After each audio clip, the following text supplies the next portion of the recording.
que é a questão de avaliações, né? Então, como é que vocês serão avaliados aqui na Uniandrade?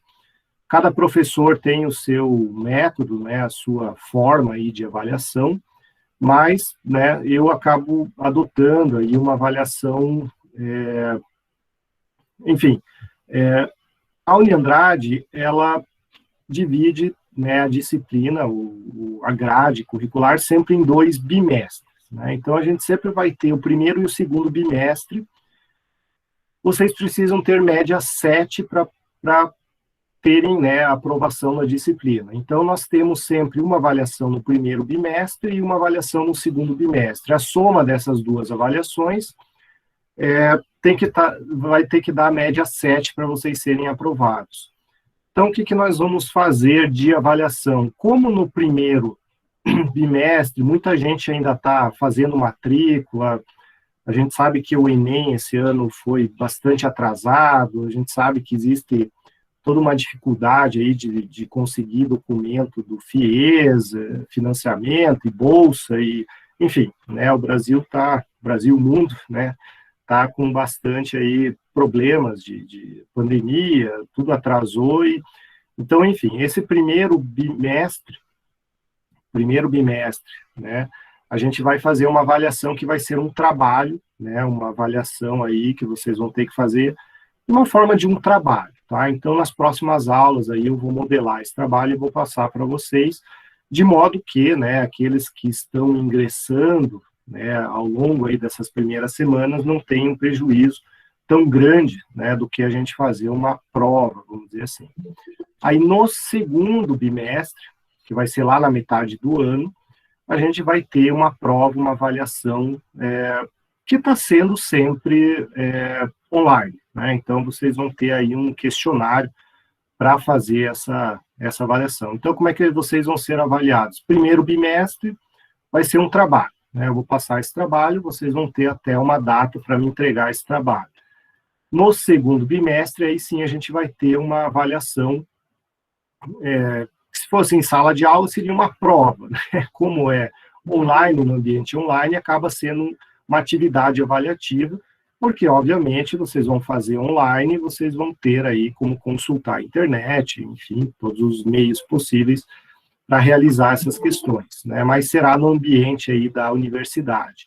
Então, eu vou compartilhar aqui a tela, né, aqui o meu Google Chrome, em que eu vou mostrar aqui para vocês a tela, né, aqui o portal, o AVA, né, que vocês têm acesso.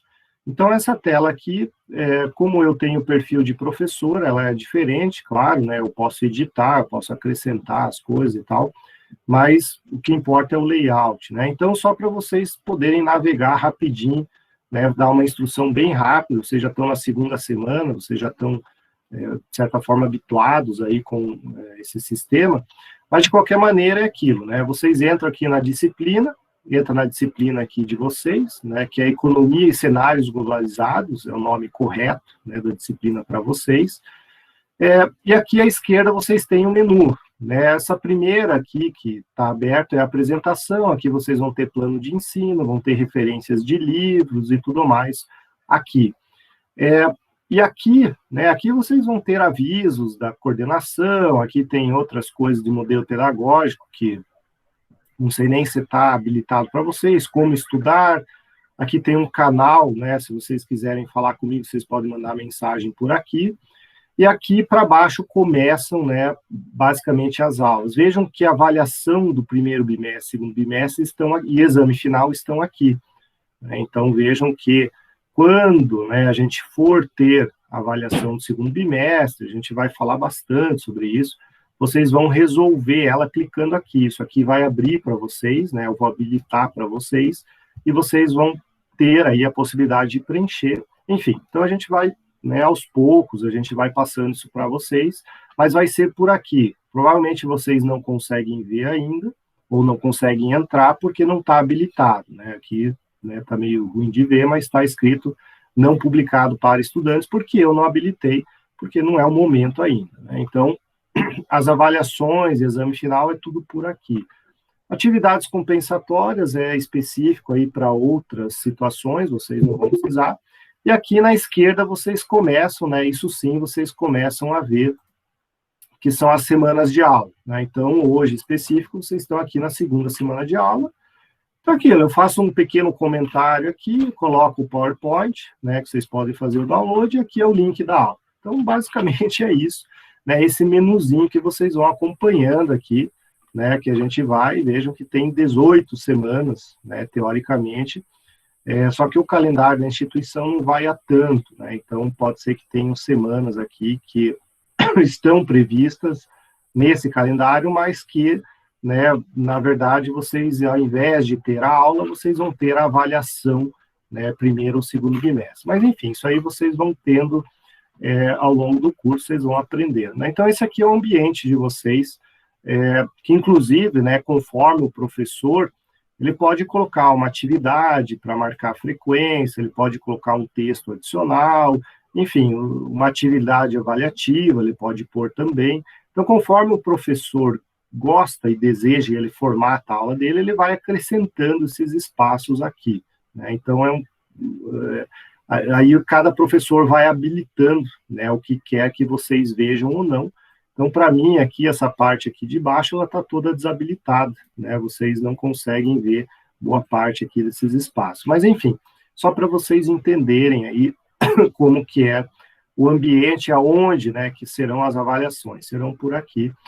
E aí o que acontece? Vocês terão uma avaliação no primeiro bimestre e uma do segundo bimestre. Vocês têm que tirar a média 7, né, média 7. Não tirou média 7, vai para exame final.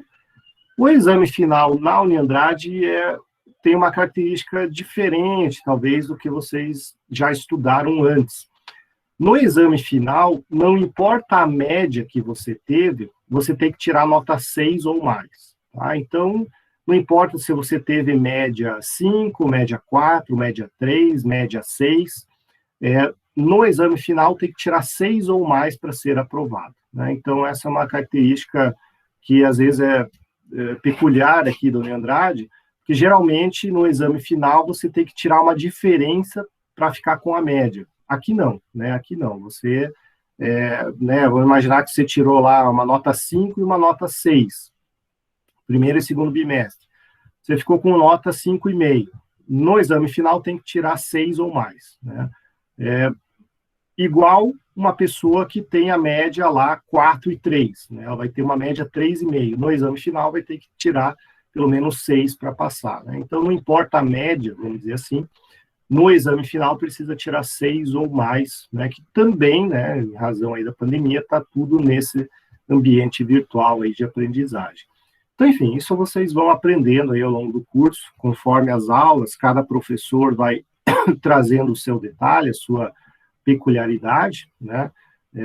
E assim a gente vai fazendo também ao longo né, desse primeiro bimestre, pelo menos, que acaba sendo uma apresentação dessas ferramentas para vocês.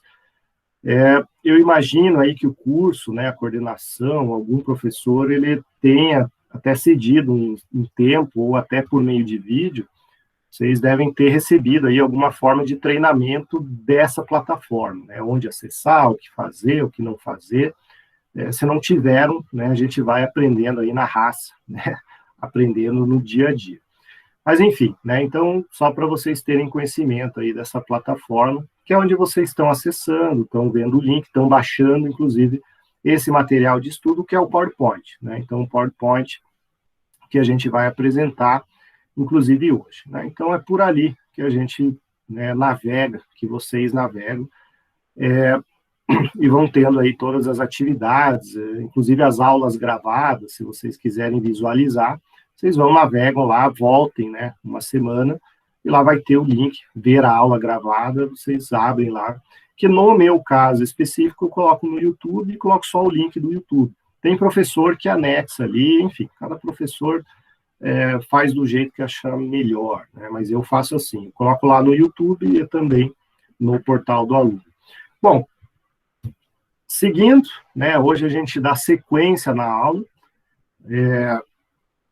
é aquela coisa, né, eu sei que vocês estão começando, que vocês, né, mal e mal entraram na faculdade, estão enfim, muito mais se ambientando essa nova rotina. A gente sabe que não é fácil.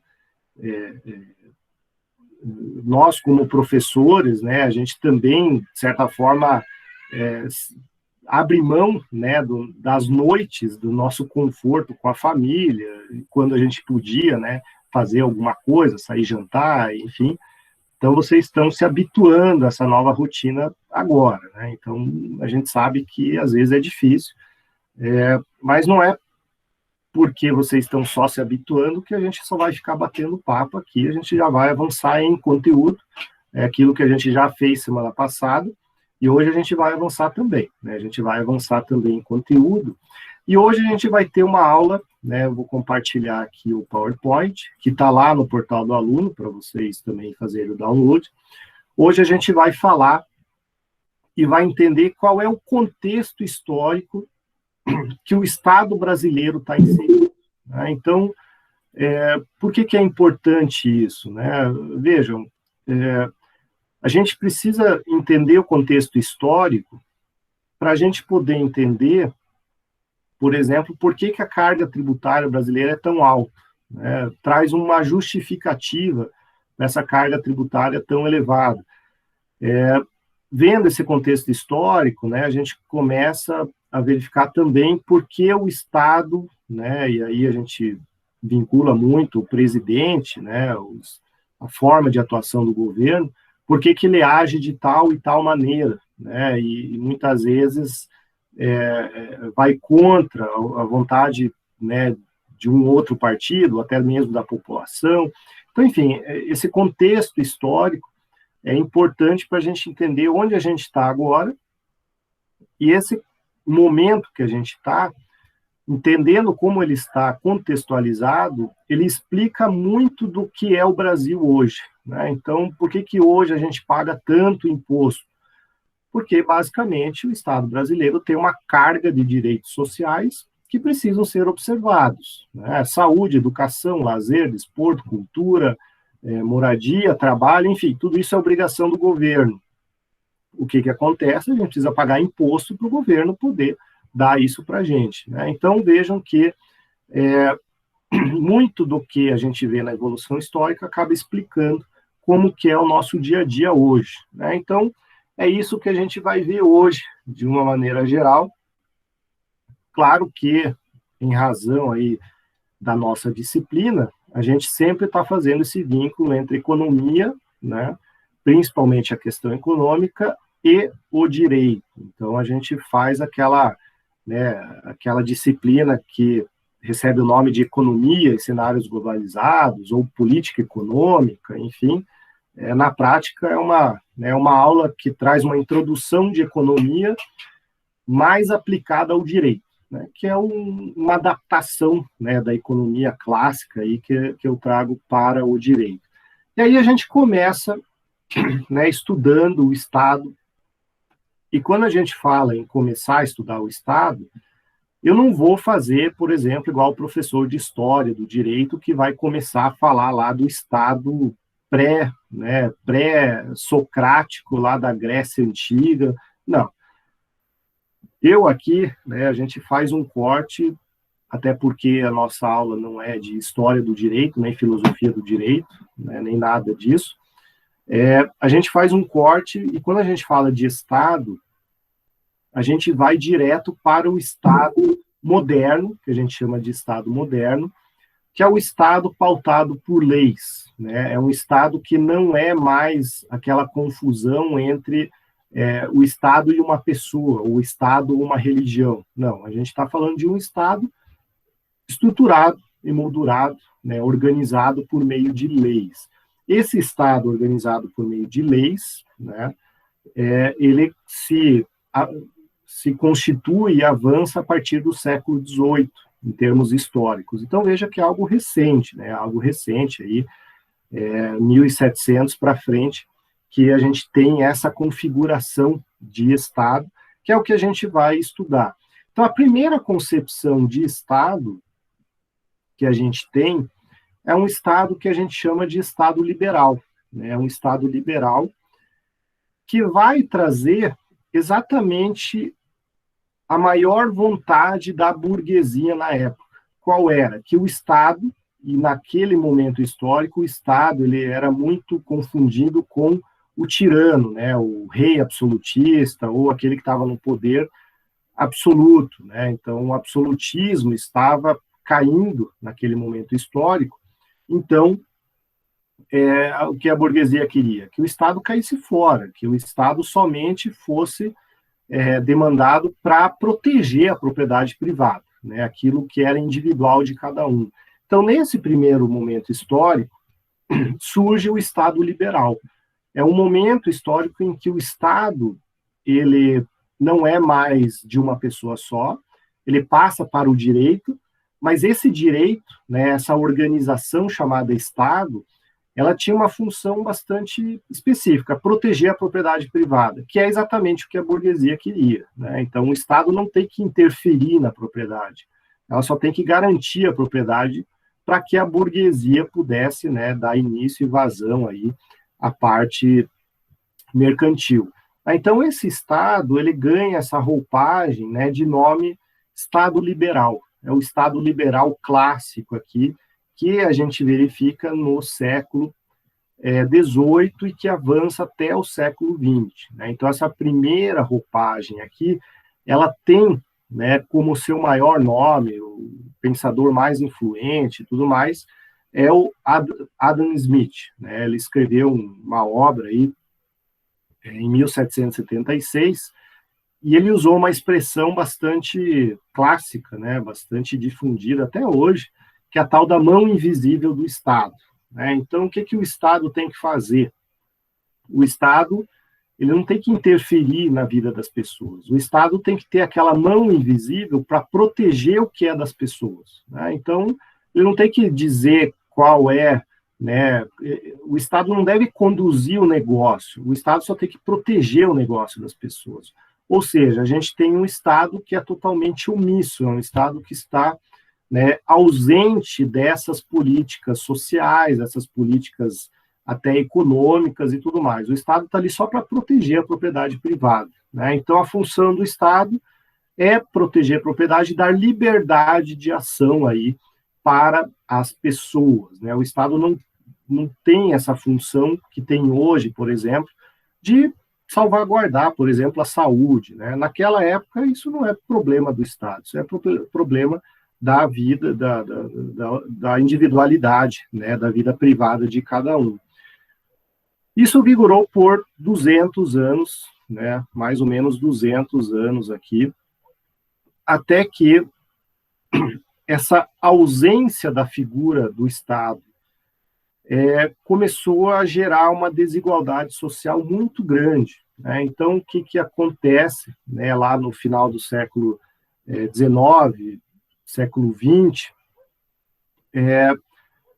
a desigualdade social ela é multiplicada, né? Existe todo o fator lá da Revolução Industrial também, que acabou eliminando muitos postos de trabalho artesanal, né? Então, muitas pessoas eram obrigadas a migrar para a cidade, e aí a cidade já estava sem empregos, né? Porque existia muito mais demanda do que oferta de empregos, e aí existia um outro problema, né? Naquele momento histórico, o Estado ele não estava presente em nada, então ele não estava nem aí para saúde, para saneamento básico, para saúde, para, enfim, né? Para a questão de segurança. O Estado ele era omisso, ele era simplesmente omisso, ele garantia a propriedade e a liberdade das pessoas. Isso começou a gerar e a deflagrar grandes crises, né? Isso a gente está falando da Europa, né? Grandes crises humanitárias na Europa, inclusive, né, nesse momento histórico, por exemplo, nós aqui em Curitiba, muitos de vocês, né, são descendentes de europeus, muitos desses europeus fugiram da Europa, da miséria da Europa, nesse momento histórico, né, lá no final do século XIX. Por quê? Né? Existia um grande problema, não existia trabalho, não existia saneamento básico, não existia saúde, não existia, né, nenhum amparo de ninguém, então as pessoas viviam uma miséria muito grande, começavam as doenças, né, as pestes, enfim, tudo mais, começavam a afligir aí as pessoas. Então, começou-se um movimento, né, que questionava esse Estado que não fazia nada. Né? Esse Estado não faz nada, não protege. Para que serve esse Estado, afinal de contas, se ele, né, não está dando suporte para as pessoas? Aí existe um outro problema, aí específico com relação às guerras, né? Então a gente teve no início do século XX a questão das guerras mundiais. Então vejam, quando você vai para a guerra, né? Basicamente o que você precisa? Você precisa de armamento, né? E precisa de soldados. E para manter armamentos e soldados no fronte, você precisa de dinheiro. Né? E da onde vem o dinheiro? Do pagamento de tributos. E qual é o problema? Naquele momento histórico, o Estado ele não tinha estrutura nenhuma para isso. Então, num curto período, né, ele foi obrigado a buscar recursos de uma população pobre, miserável, que não tinha emprego. E vai tirar como recursos desse povo? Não tinha recursos. Né? Então, de novo, surge aí um questionamento desse modelo, né, desse modelo de Estado liberal. Chegou, né, a pontos tão extremos, e aí a gente tem um exemplo, por exemplo, né, do direito do trabalho. Nesse momento histórico também surgem, né, as primeiras normas trabalhistas. Em razão da miséria, né, da população, na necessidade de ter alguma renda, começou a ser comum, nesse período aqui, final do século XIX, século XX, que pessoas, né, se vinculavam aos burgueses, né, aqueles que tinham os empregos, por contratos absolutamente absurdos. Né? Então, existiam exemplos daquele período em que uma pessoa, para conseguir um emprego, ela assinava um contrato, por exemplo, dizendo que ele seria, né, servo daquela pessoa, trabalharia para aquela empresa, e inclusive o filho dele, né, quando ele tiver tal idade. Então, veja, um contrato de trabalho, né, escravo, que ele vinculava o próprio filho naquele mesmo contrato, tudo na ganância, né, de conseguir alguma renda, porque não tinha outra maneira. Né? Então, veja, a gente começava a ter um abuso muito grande da iniciativa privada, porque o Estado era ausente, né? O Estado não tinha esse papel de proteger as pessoas. Esse contexto contrário, né, a esse Estado liberal vai se agravando, vai se agravando, vai se agravando, e aí nós temos na América, né, todos esses elementos, eles são mais evidentes na Europa, e aí na América teve um evento específico em 1929, que é a quebra da Bolsa de Nova York, né, lá em 1929, quando, né, os próprios burgueses, né, que tinham aplicações financeiras, tiveram uma queda acentuada aí dos seus rendimentos. Então, até os burgueses que até então tinham uma vontade de manter o Estado assim, começaram a questionar o modelo de Estado, né, já que, no final das contas, com as guerras, com essa miséria da população e com a quebra da Bolsa de Nova York, até a burguesia estava empobrecendo, estava aí perdendo seu poderio econômico. Então, tudo isso exigiu uma reviravolta do Estado. Né? Teorias, filosofias, críticos, economia, todo mundo pressionou para que o Estado mudasse de roupagem. Aí a gente foi para outro extremo, que é esse segundo tópico aqui, o Estado social. Né? Então, vejam que ele tem como marco histórico exatamente 1929, que é a data da quebra da Bolsa de Nova York. Aqui, nós temos, né, o principal teórico dessa formatação de Estado, que é o John Maynard Keynes, né, o John Maynard Keynes, né? Enfim, ele escreveu um livro, né, lá na época, falando que o Estado ele tem que ser exatamente o oposto ao liberal. o Estado tem que ser o grande investidor e o grande garantidor, né, de políticas públicas. O Estado, ele tem que assegurar o trabalho, ele tem que investir quando ninguém tem dinheiro, ele tem que fazer quando ninguém faz, ou seja, tem que ser um Estado que seja atuante. Exatamente o oposto do Estado liberal, né? Então, esse Estado social surge ali em 1929, né? Tanto o Adam Smith como o Keynes são ingleses, né? Então, naquela época, a Inglaterra, o Reino Unido, era o que pautava a economia mundial. Depois esse protagonismo foi para os Estados Unidos, né? Mas até essa época aqui ainda era um protagonismo do Reino Unido.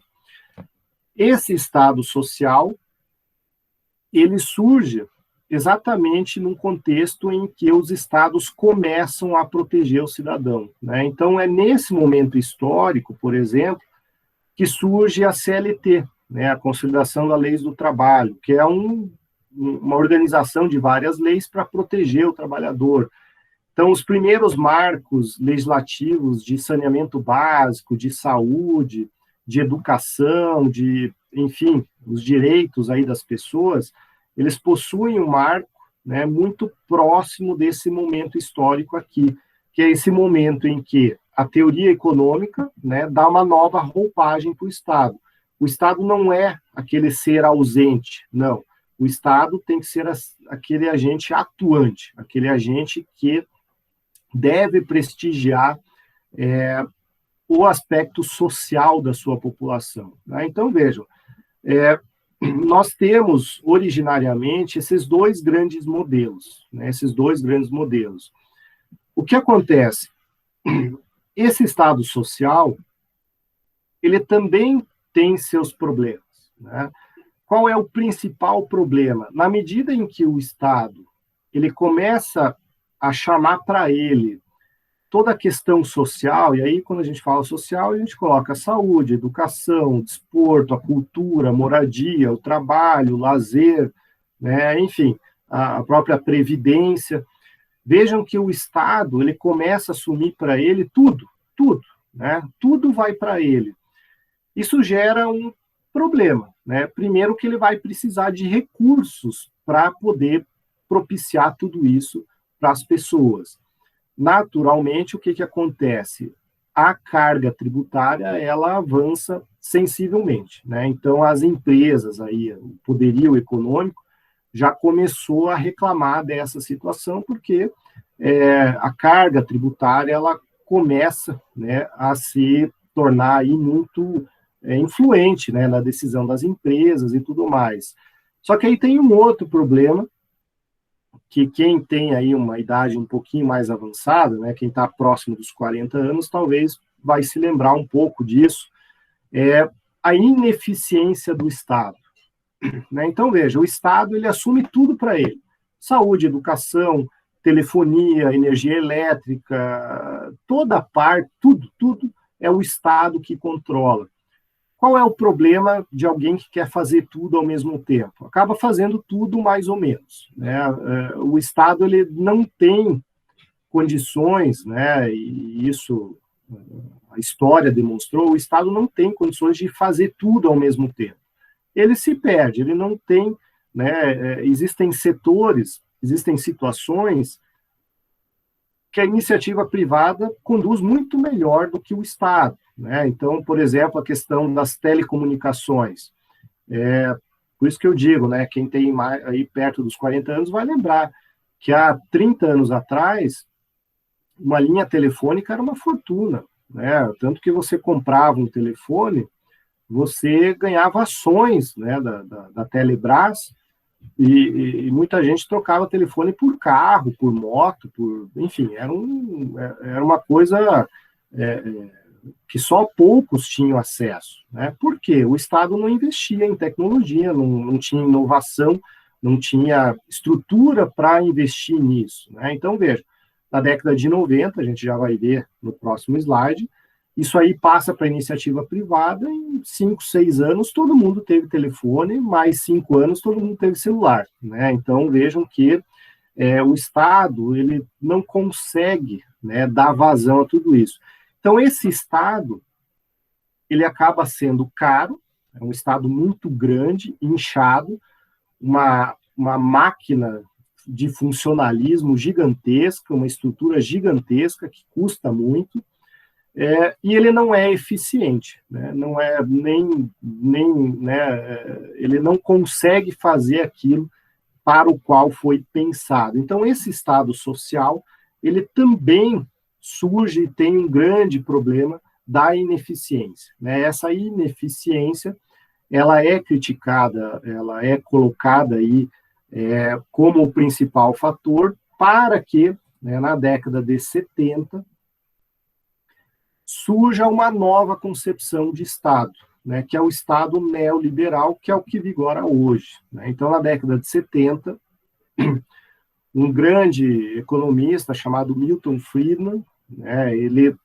traz aí ele é o principal economista de uma universidade americana, que é a Universidade de Chicago.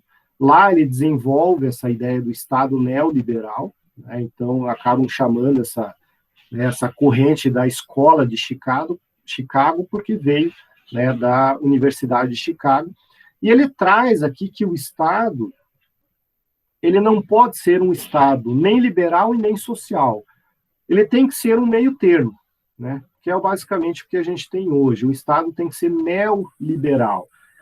Então, vejam, inclusive, detalhes, né? Universidade de Chicago, que é o grande expoente até hoje dessa teoria, é onde estudaram os últimos 2 ou 3 ministros aí da economia do Brasil, né? Então, vejam que esses ideais da Escola de Chicago, eles estão muito presentes na política econômica hoje, né? E qual é a grande ideia da Escola de Chicago? Que o Estado, ele não deve nem ser omisso e nem ele tem que fazer tudo sozinho. Na verdade, o papel do Estado é fazer o quê? É fiscalizar que a iniciativa privada faça, né? Então, com isso, a gente começa a ver na década de 90, aqui no Brasil, a famosa, né, privatização, né, que foi muito combatida aí pela oposição, e até hoje né, quando se fala, por exemplo, privatização dos Correios. Tem um monte de gente que é contra, mas por uma questão, né, ideológica e aqui coerente com esse Estado neoliberal, é o caminho natural, né? O Correio não tem motivo algum para ficar preso a uma estatal. É um serviço que pode facilmente aí ser prestado por uma empresa privada, como é, por exemplo, os Estados Unidos, que tem 4, 5 lá que fazem esses serviços, e uma delas, a mais famosa, né, aquela lá do filme Náufrago, né, a FedEx, enfim. Então, que tem no Brasil, inclusive. Então, vejam, por que os Correios precisam estar na mão do Estado? Porque o Correio, né, a Petrobras, o Banco do Brasil, a Caixa Econômica, são tudo empresas que foram concebidas, estruturadas e organizadas dentro de uma lógica daquele modelo econômico anterior, o Estado social.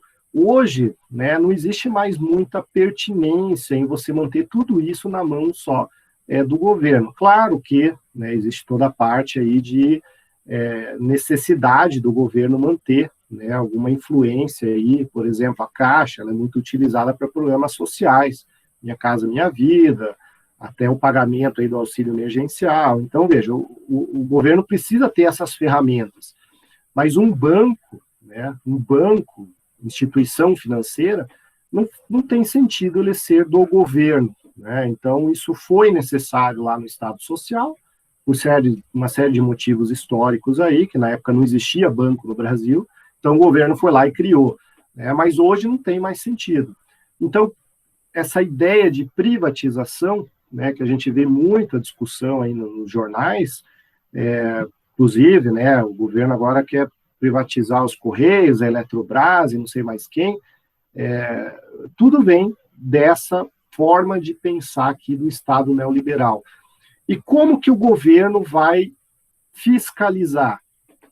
Aí entra um grande ponto para nós juristas, né, para nós que estamos no direito. Como é que o governo fiscaliza as coisas? Por meio de leis, né, por meio de normas jurídicas Foi desenvolvido para isso um modelo de órgãos dentro do governo que a gente não, né? Que se buscou o nome aí de agências reguladoras. Então, por exemplo, a saúde, né? A saúde pode naturalmente ser prestada pela iniciativa privada, ótimo, mas o governo quer controlar, o governo quer regular a saúde. Então, o que foi feito na década de 90? Foi criada a Agência Nacional de Saúde Suplementar, né? Então, é um setor regulado nessa ótica neoliberal. Como as telecomunicações também foram privatizadas, aí chegaram lá na época TIM, né? Na época era Intelig, enfim, algumas empresas lá da época. E aí, como é que o governo vai regular isso daí? Criou-se a Anatel, né? Então, foram criadas as agências reguladoras aqui, que fizeram, né, essa conciliação, que fizeram essa mudança de perfil. Agora não é mais o Estado que vai fazer tudo, não. O Estado vai fiscalizar tudo por meio de ferramentas jurídicas, né? E aí vem que desde a década de 90, a gente vê um crescimento bastante acentuado de normas jurídicas regulando tudo, né? Regulando tudo. É aquela coisa, né? Eu tenho uma pequena fábrica, eu quero começar a fabricar brinquedos para criança até 3 anos. Ótimo, você pode fazer isso, mas você vai ter que primeiro buscar uma certificação no Inmetro. O Inmetro vai pegar o seu produto e vai verificar se ele não tem ponta, se não tem partes pequenas, se não tem isso, se não tem aquilo, se a embalagem tem a descrição correta, blá, blá, blá. Enfim, você pode vender o que você quiser, desde que você siga o manual, né? Então, é isso que as normas vêm trazendo nos últimos anos, aí nos últimos 20, 30 anos, uma infinidade de normas, né? Então, plano de saúde, tudo praticamente está lá nas normas da ANS, né? Então, o tempo de carência, doença pré-existente, qual procedimento o plano tem que cobrir, qual não cobre, quanto tempo ele pode cobrir, o contrato, quem assina, quem não assina, tudo é normatizado. Então, vejam como o direito ele ganhou uma importância muito grande nesse contexto aí social, nesse contexto econômico, enfim, né? O operador do direito ele foi muito demandado, né? Na década de 90, e tanto que, né, os cursos de direito, que até então não eram tão volumosos, né, eles se multiplicaram aí de uma forma bastante exponencial, e até hoje, né, continua. Então, veja, o direito, ele foi expandido para setores específicos, né, setores específicos que até então era uma empresa do governo, enfim, era aquela lenga-lenga, o governo fazia quando dava, quando tinha alguma necessidade ele agia, senão ficava naquela prestação ruim. Então, nós temos aí o Estado neoliberal, né? Reduz o tamanho do Estado para que ele passe a fiscalizar. Vejam que o Brasil, ele adota essa agenda a partir de 1990, né? 1990, em específico com o governo Fernando Henrique, né, o FHC, ele se elege em 96, se eu não me engano, 94, enfim, por ali, e ele traz essa agenda neoliberal aqui, né? Ele foi ministro da Fazenda do governo Itamar Franco, aí ele traz essa agenda para a implementação no Brasil. Só que isso não foi, né, muita gente acha que o Brasil optou por esse modelo, então, né, esse modelo é o mais legal, é o mais novo em termos de economia, o Brasil foi lá e adotou isso porque achou legal. Não foi exatamente assim, né? O que acontece? Nos anos 80, nos anos 90, principalmente, né, por isso que eu digo, quem tem aí próximo dos 40 anos vai lembrar. O problema mais evidente do Brasil era a dívida externa, a dívida com o FMI, né, o Fundo Monetário Internacional.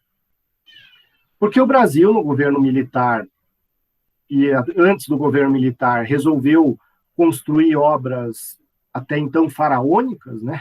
O Brasil construiu Brasília, construiu todas as rodovias, os portos, os aeroportos, construiu tudo isso década de 60, 70 e 80. O Brasil tinha dinheiro para construir isso tudo? Não tinha, né? Não tinha. Então, o Brasil fez muitos e muitos e muitos empréstimos externos, financiamentos junto a organismos internacionais, e o principal deles era o Fundo Monetário Internacional. E aí o que acontece? O Brasil era devedor de uma dívida que não tinha dinheiro para pagar, não tinha dinheiro para pagar. Esse Fundo Monetário Internacional, ele é bancado, e o principal integrante aos Estados Unidos, e os Estados Unidos é aquele que trouxe essa agenda neoliberal para, né, o mundo.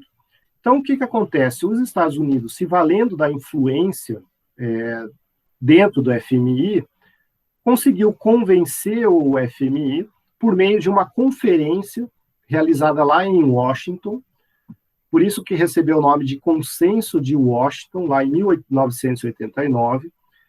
E nesse Consenso de Washington, o FMI adotou como um padrão a ser seguido para as estados que tinham dívida ou buscassem recursos do FMI, algumas diretrizes a serem seguidas. Se o Estado não seguir aquela diretriz, ele não vai ter o empréstimo, não vai ter o vínculo aí com o FMI, né? Não vai conseguir liberar recursos. Então, em 1989, numa conferência lá em Washington, o FMI adotou, né, pegou para ele esses ideais do neoliberalismo e passou a aplicá-los no mundo inteiro, especialmente aqueles que tinham dívidas e relações com o FMI. E esse consenso de Washington, ele traz algumas premissas que os estados têm que seguir, né? Então, vejam, aqui estão as 10 diretrizes, né? Mas a gente dá destaque aqui na redução de gastos públicos. Então, o Estado ele tem que ser menor, tem que ser enxugado. Abertura comercial, né? Então, até na década de 90, o Brasil tinha restrições severas aí de importação de produtos, né? Então, existia uma barreira fiscal bem grande aí. Permitir os investimentos estrangeiros. E aqui o item 8, né? Privatização das estatais. Então, vejam, esse organismo internacional FMI, ele adotou essas premissas e passou a impor isso para os demais países que estavam vinculados ao FMI, especialmente aqueles que deviam para o FMI. Então, o Brasil, devedor, né, de uma dívida até então impagável, o Brasil, de alguma maneira, foi obrigado a adotar essa agenda para poder continuar recebendo recurso e continuar vinculado aí ao FMI.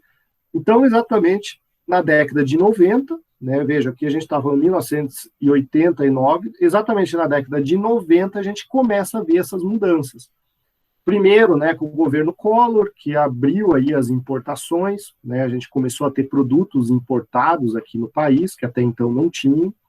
E aí, com o governo, aí o Collor teve o impeachment, fez todo aquele problema lá com as poupanças, né, fez toda aquela enfim, aquela maluquice de congelar o dinheiro das pessoas, enfim.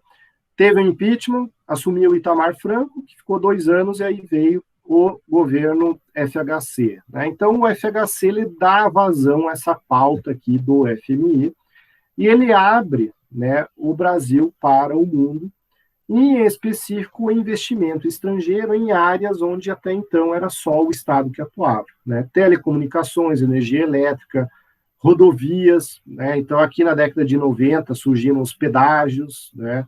Inclusive o Paraná foi um dos pioneiros, agora está revendo tudo isso. Enfim, nós tivemos aí na saúde, nós tivemos nos portos, aeroportos, a gente viu a presença do capital privado, né, assumindo aí essas áreas, e o governo, por sua vez, criando essas agências reguladoras, né, essas entidades, essas autarquias, que é o nome correto, para regular essa situação, né? Então, vejam que tudo tem uma explicação econômica, né? Nem sempre, né, as dimensões, as diretrizes tomadas, elas têm uma lógica política, né? Essa daqui, ela é muito mais aí econômica, né? Claro, tudo tem política envolvida, mas também econômica.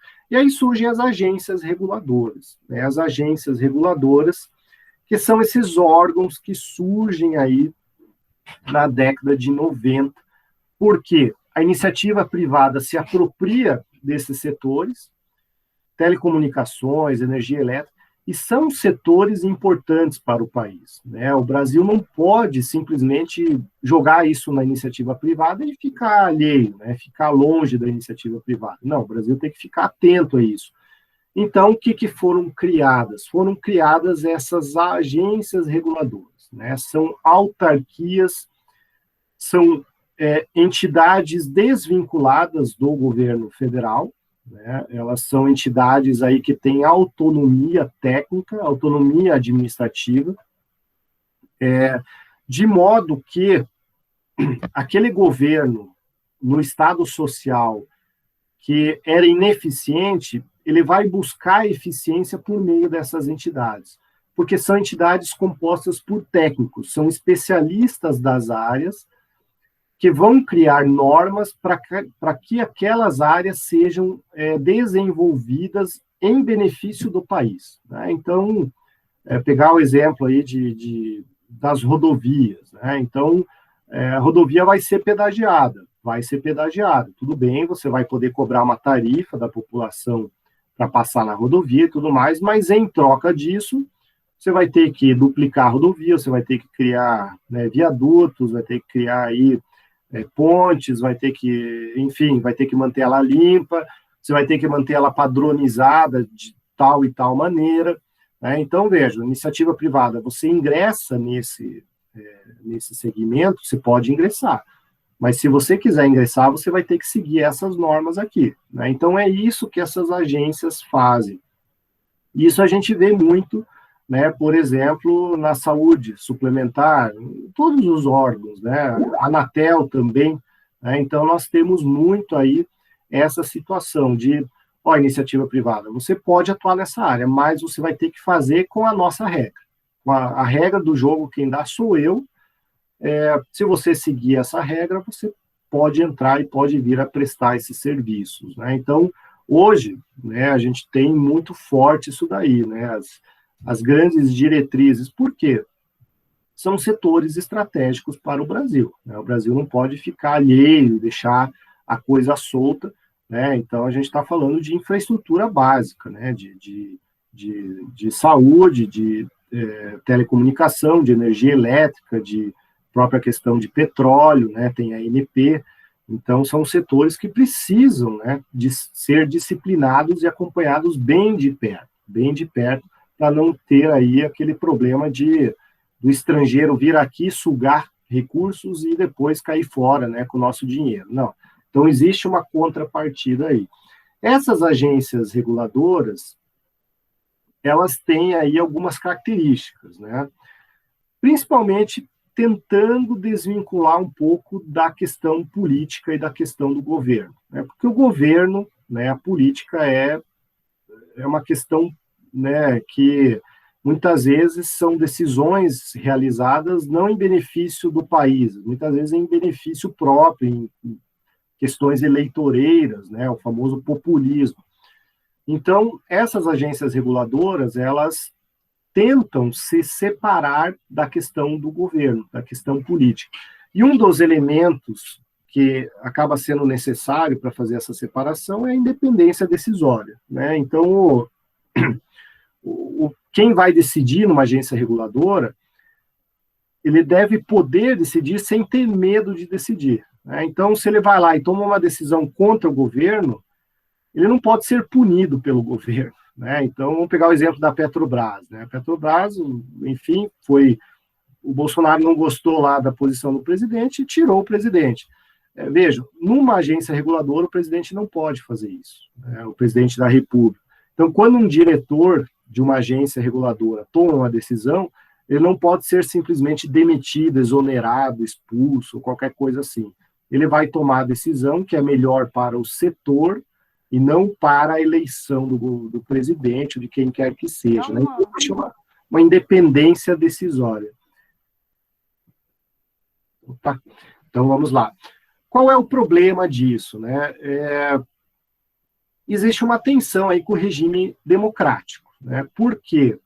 Vejam, a gente vive numa democracia. Todas as leis, todas as regras, elas de alguma maneira devem passar aí pelo Congresso Nacional, e o Congresso Nacional é o órgão, né, a entidade no Brasil que representa as pessoas aí por meio de deputados. Então a gente elege um deputado que coloca na lei, né, num projeto de lei, a vontade do povo. Numa agência reguladora isso não acontece, né? São técnicos nomeados, são pessoas aí concursadas, e essas pessoas concursadas, elas fazem essas normativas por meio de resoluções, instruções normativas, portarias, enfim, todas essas normas, muitas vezes, sem a participação popular. Tem audiência pública? Tem, né, consultas públicas? Tem, mas, na essência, né, o povão, né, as pessoas ou os representantes das pessoas não estão lá participando, como é numa lei, né, por meio dos deputados aí. Então, existe, né, um pequeno questionamento nesse sentido, o quanto, né, essas agências elas avançam sobre a questão democrática, né, mas eles têm independência decisória.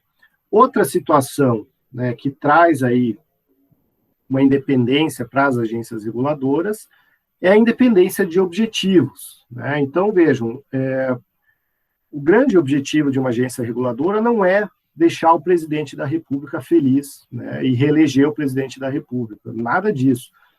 A agência reguladora, ela tem como objetivo desenvolver o setor, o segmento, né, buscar uma qualidade na prestação de serviço. Um outro exemplo, né, que está bastante em voga aí da agência reguladora, a Anvisa, né, Agência Nacional de Vigilância Sanitária. Quando eles vão regular e aprovar um medicamento, não é porque o Dória importou a vacina da China, nem porque o Bolsonaro prefere a de Oxford, não interessa. O que a Anvisa vai fazer é uma análise técnica vendo se esse medicamento tem eficácia ou não. Né? Tendo eficácia, vai ser aprovado. Não importa a origem, não importa, né, quem fabricou ou não. Né? Então, veja, o cara da Anvisa, lá, o órgão, né, colegiado, a diretoria da Anvisa, aprovou a Coronavac, querendo o Bolsonaro ou não, né, foi aprovada, e o diretor da Anvisa foi exonerado, expulso, não aconteceu nada com ele, porque ele tem essa proteção, né, jurídica de não ter a interferência direta, né, do poder executivo. Então, os objetivos de uma agência reguladora não precisa ser exatamente o mesmo do governo. Né? Então, isso gera, em algumas situações, um certo conflito, né, com o poder executivo principalmente. Né? Só que esses conflitos, né, eles têm geralmente essa característica. Né? Enquanto que um lado é técnico e olha o desenvolvimento puramente de satisfação de qualidade, o outro lado, né, o governo vai olhar muitas vezes aí a questão populista, a questão de agradar, né, a população, mesmo que a decisão não seja melhor. Então existe um certo problema, né, de competência e de atrito, e a gente viu agora claramente, né, a questão da Anvisa com o Coronavac, aí, com a vacina de Oxford. Então, é uma outra característica da agência reguladora. Além disso, a agência reguladora tem independência na criação das suas regras, né? Tem independência na criação das suas regras. Então, as diretorias dessas agências se reúnem, né? Então, são diretores, eles discutem um assunto e eles emitem uma instrução normativa, uma resolução, uma portaria, e as empresas têm que seguir aquilo, né? Tem que seguir aquilo, é uma norma jurídica, só não recebe o nome de lei, mas é uma norma jurídica que tem que ser seguida. Se não for seguida, gera uma multa e gera prejuízos para quem não seguir. Aí gera um outro problema. Por quê? Né? Quem no Brasil e dentro daquela ideia de separação de poderes, né, executivo, legislativo e judiciário, quem é a esfera de poder competente para criar lei? É o legislativo. Essas agências reguladoras, elas não são poder legislativo, elas estão vinculadas ao poder executivo. Então, é o poder executivo fazendo norma jurídica, né? E aí gera um certo conflito, né, com o poder legislativo, porque é o poder executivo fazendo lei, né? Enquanto que quem faz lei no Brasil deveria ser o poder legislativo, né? Mas, enfim, apesar desse conflito, né, dessa aparente aí incongruência, existe, né, essa autonomia de atuação, essa forma autônoma aí de gerenciar por meio de normas, né? Então, a gente vê aí, e quem trabalha, né, nessas áreas reguladas sabe quantas normas e os detalhes que vão essas normas emitidas pelas agências reguladoras, né? São bastante extensas e bastante técnicas, né? Bastante técnicas aí. E a outra situação que traz a autonomia, né, e garante uma certa independência da agência reguladora, é a questão orçamentária, né? Então, vejam, é aquela lógica do pai para o filho, né? Então, aquele pai rebelde, o filho rebelde, o filho que quer sair de casa, o filho que quer ir embora, o filho que quer independência, o filho que quer, né, se livrar dos pais, enfim, quer seguir a vida sozinho. Mas enquanto ele não tiver dinheiro para isso, e o pai estiver pagando as contas, ele não vai ser independente, né? Então, não adianta você criar um órgão, uma agência reguladora, se o dinheiro vai vir de uma outra pessoa, né? Então, se o governo vai dar dinheiro para a agência, de uma certa forma, o governo vai controlar essa agência, né? Então, é aquilo, né? Como é que o pai controla o filho?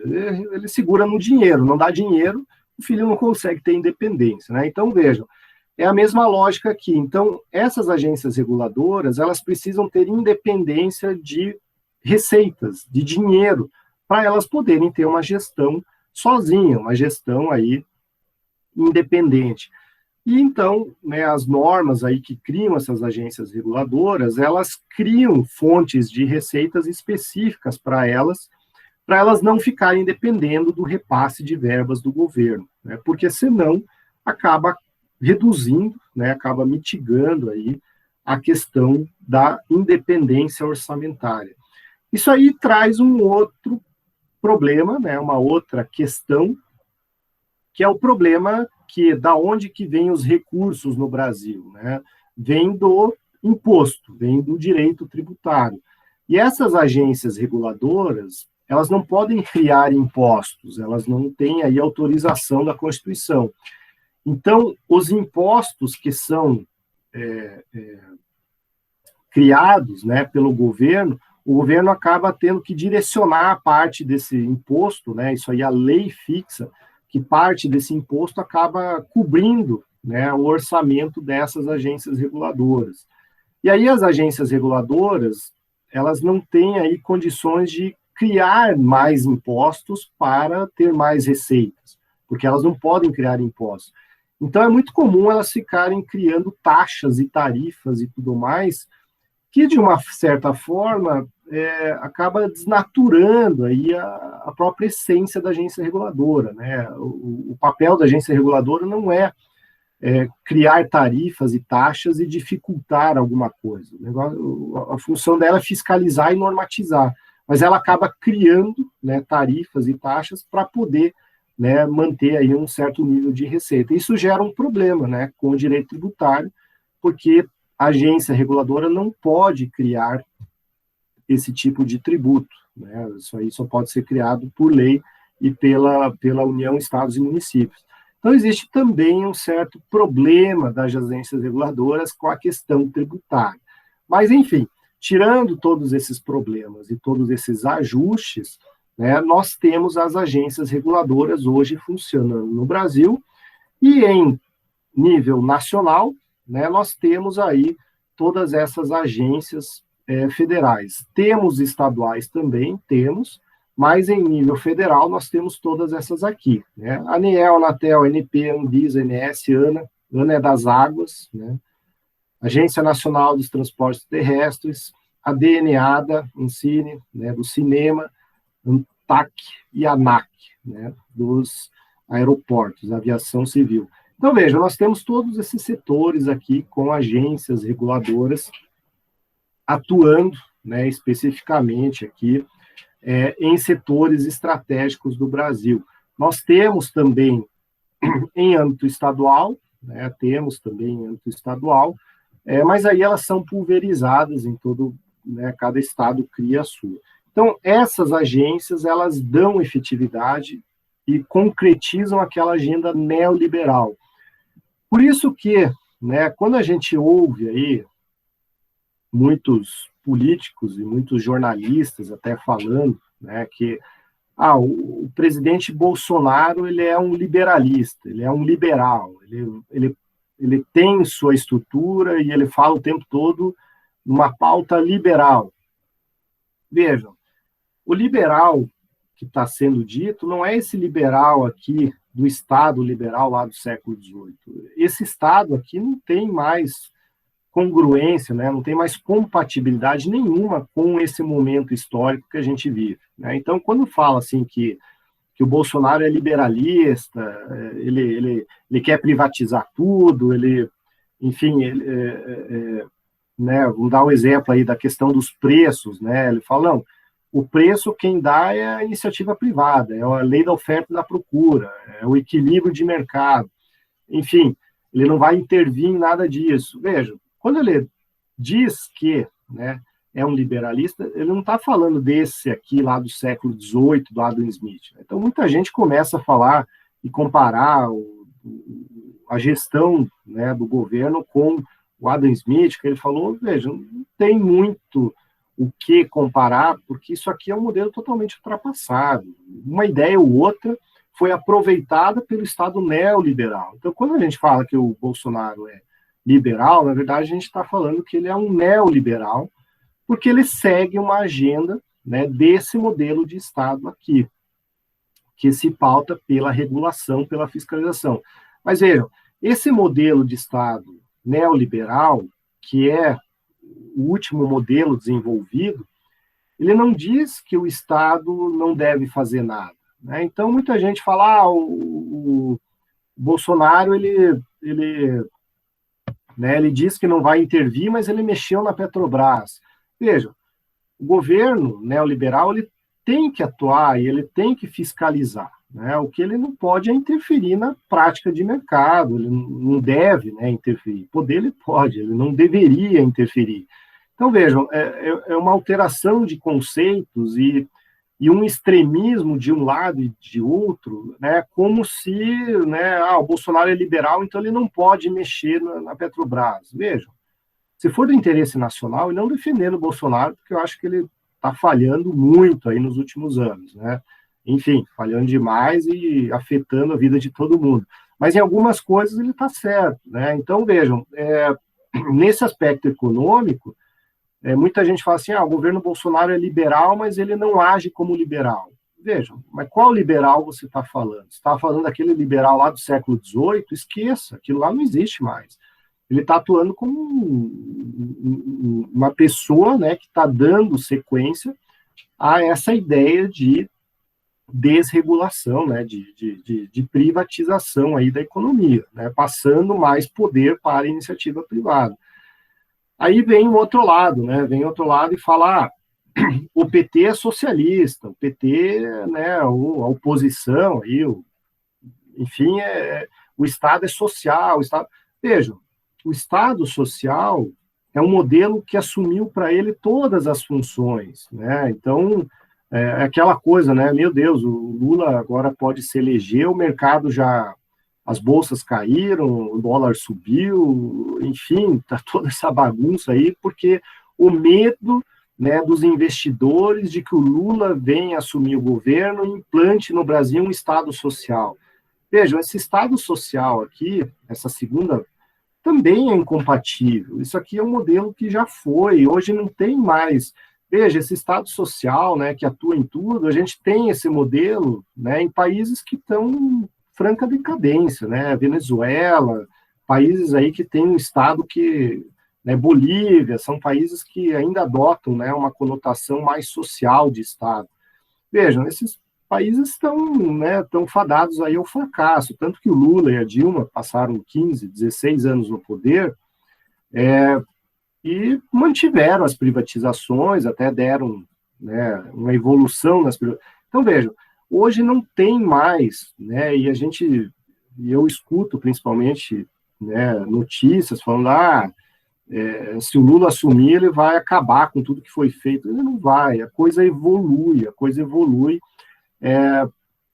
A gente tem, né, vamos dar um exemplo, a própria Dilma, né, um dos ministros que a Dilma nomeou foi o Joaquim Levy, né? O Joaquim Levy foi um economista que teve um doutorado, ou estudou, na Universidade de Chicago, que é exatamente onde se desenvolveu o Estado neoliberal, aqui essa ideia.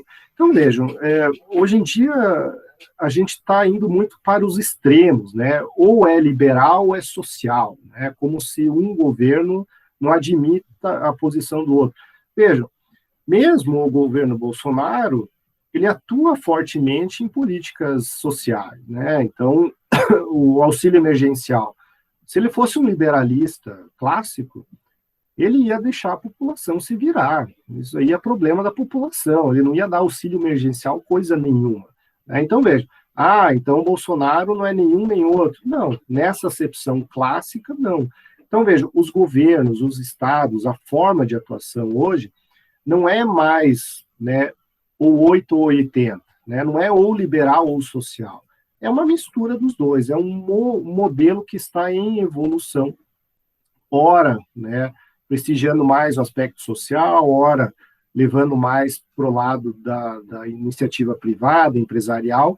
Mas vejam, esse extremismo, né, essa coisa dos mercados aí, meu Deus, né, agora o Lula vai poder se eleger, o Brasil vai acabar de vez, porque, né, vai virar aqui um socialismo. Vejam, não tem mais espaço no mundo para esse tipo de extremismo, né? Governos que tentam ser extremos e tentam seguir esse tipo de linha são isolados e, enfim, né, a coisa acaba de vez, né? Vamos dar o exemplo da Venezuela aí, que existe uma crise bem aguda por lá. Então, vejam, a gente tem que entender, né, que o mundo evoluiu, né? Não é aquela coisa de ou você é americano ou você é da União Soviética, né? Então, ou é um ou é o outro, se não for de um, é inimigo do outro. Então, veja, não é mais assim, né? Não é mais assim. Então, a gente vê muita coisa que é levada ao extremo, simplesmente porque as pessoas acham que existem dois modelos no mundo, ou liberal ou social, que o Bolsonaro é liberal e que o PT, né, ou a oposição, é social. E não existe um meio termo, que é o que vigora, é o que é caracterizado hoje. E essas instituições, né, as agências, esse modelo de regulação, a parte de proteção de direitos, tudo isso está num documento que fica acima de qualquer partido político, que é a tal da Constituição, né? Então, vejam, tudo isso daqui não é assim porque o governo quis, não, porque existe um documento que é o mais importante no Brasil, que é a tal da Constituição. Então, a Constituição exige que os governos atuem dessa forma, né? Então, pode entrar o presidente que for lá, enquanto estivermos com essa Constituição, é esse o modelo que vai ter que ser seguido, porque está escrito lá, né, que a livre iniciativa tem que ser prestigiada, mas também os direitos sociais, né? Então, a gente se esquece que esse modelo de Estado aqui, aquilo que eu falei, né, o Estado regulador, ele deu uma força muito grande para o direito. Então, é o direito que direciona esse Estado brasileiro hoje. Então, independente do nome que sentar lá no chefe do executivo, esse Estado, essa agenda, né, de livre iniciativa, de concorrência, com um suporte social, tem que ser mantida, né? Tem que ser mantida. O grande medo e o grande receio que eu vejo é quando, né, ou um candidato ou um governo começa a divulgar que precisa alterar a Constituição. Aí eu vejo com bastante medo esse tipo de ideia, porque uma Constituição nova pode fazer o que quiser, pode mudar de um lado para o outro essa maré. Mas enquanto estivermos na Constituição de 88, né, a gente vai adotar e está seguindo essa agenda neoliberal aqui. Enfim, então, essa evolução do Estado aí para vocês conhecerem, para vocês terem uma noção de como que a coisa evoluiu. Claro que isso daqui é um resumo do resumo do resumo, né? A gente falou em 1 hora situações aqui que, se for aprofundar, a gente pode passar, né, um semestre em cima de cada um desses estados, de modelos, de ideias, de teorias e tudo mais, mas, né, para aquilo que é a nossa ementa, a nossa ideia aqui de uma introdução, né, à economia, é o suficiente aí para a gente ter, né, como base para avançar nos estudos. Bom, pessoal, eu não sei se ficou alguma dúvida, alguma questão aí que vocês não entenderam. Sempre reforço, né, que vocês são liberados para, a qualquer momento, erguer a mão aí, fazer qualquer sinalização para a gente tirar as dúvidas, né, fazer comentários. Vocês estão chegando agora, às vezes a gente adota uma linguagem, algumas palavras que talvez vocês não entendam, não estejam habituados, então fiquem à vontade. Professor, eu não entendi o que é isso, não entendi o que é aquilo. Você falou tal palavra, o que é isso, né? Então fiquem à vontade, não se sintam constrangidos. Quem tem vergonha, não gosta de interromper a aula, enfim, pode me mandar sempre lá no sistema, lá tem o Fale com o Professor, né? Fiquem à vontade também, para quem quiser mandar aí, tirar alguma dúvida de modo privado, vamos dizer assim. Tá bom, pessoal? Vocês têm alguma dúvida? Está tudo certo? Vamos ver aqui o chat. Professor, meu sistema travou quando eu fui escrever uma pergunta. A Anvisa se encaixa nesse exemplo de autarquia? Sim, a Anvisa é uma autarquia, né? O Thiago perguntou aqui às 8h08. Sempre aquela dica, quando vocês quiserem perguntar, ergam a mãozinha, porque senão eu não vejo o chat, eu fico olhando aqui o slide, e aí eu não vejo se vocês mandam.